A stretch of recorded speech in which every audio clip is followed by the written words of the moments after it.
Il y a ceux qui ont la lumière sur le chapitre 6 des Romains et qui, par la simple foi, prennent l'attitude qu'ils sont identifiés avec Christ dans sa mort et qu'ils participent à sa résurrection.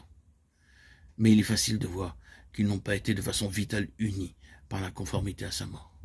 D'autres s'insurgent contre ceci, qu'ils appellent théorie, et disent qu'ils veulent quelque chose de plus, qu'ils veulent que le Saint-Esprit fasse une œuvre réelle en eux.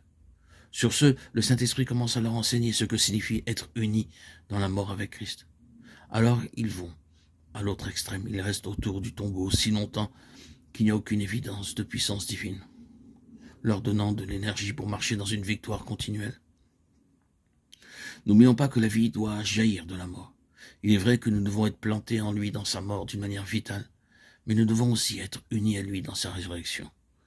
Quand vous êtes amené à connaître sa mort, vous avez besoin de vous en remettre à lui pour qu'il vous donne sa vie, source d'énergie, ou bien vous serez sans pouvoir dans votre marche pratique. Remercions Dieu pour la lumière qu'il nous a donnée concernant la croix de Jésus, et pour la lumière qu'il nous a donnée quant à la voie par laquelle il nous rendra conformes à sa mort. Mais assurons-nous que nous connaissons la puissance de la résurrection et la vie avec lui, dans une union vivante. Dans le moment de conflit le plus sombre que vous aurez à subir, dans l'heure de l'épreuve la plus dure à laquelle vous serez soumis, si vous êtes unis à lui, vous pourrez dire « Je suis avec mon Seigneur ressuscité au-dessus de cette situation, je refuse de lâcher prise, car je me tiens avec lui sur une position de victoire. Je crois en Dieu qui ressuscite les morts. » Ce n'est que de cette façon que la foi pourra mûrir jusqu'à devenir une foi qui vit et triomphe dans les impossibilités. Nous avons vu dans la résurrection de Christ que la mort n'a plus de pouvoir sur lui. Spirituellement, ceci sera vrai aussi de nous. Sommes-nous affectés par l'atmosphère de mort qui nous entoure? Dans la puissance de sa résurrection, elle ne pourra pas nous faire frissonner. Nous sommes unis à lui en tant que le vivant.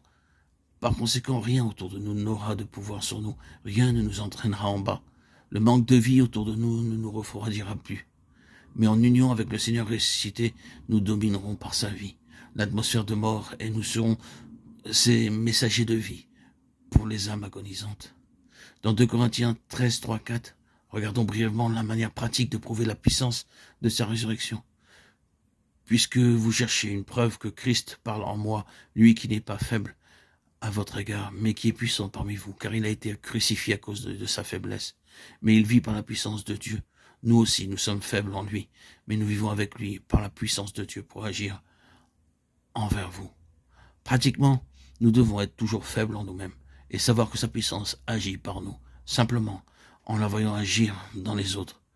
Vous cherchez la preuve, n'est-ce pas, que Christ parle en vous? Vous l'avez ici, il est puissant dans les autres, les bénissant à travers vous. Comme si Paul disait, je sais que je suis faible, mais je sais que je vis avec lui dans sa vie, parce que je le vois agissant en vous. Corinthiens.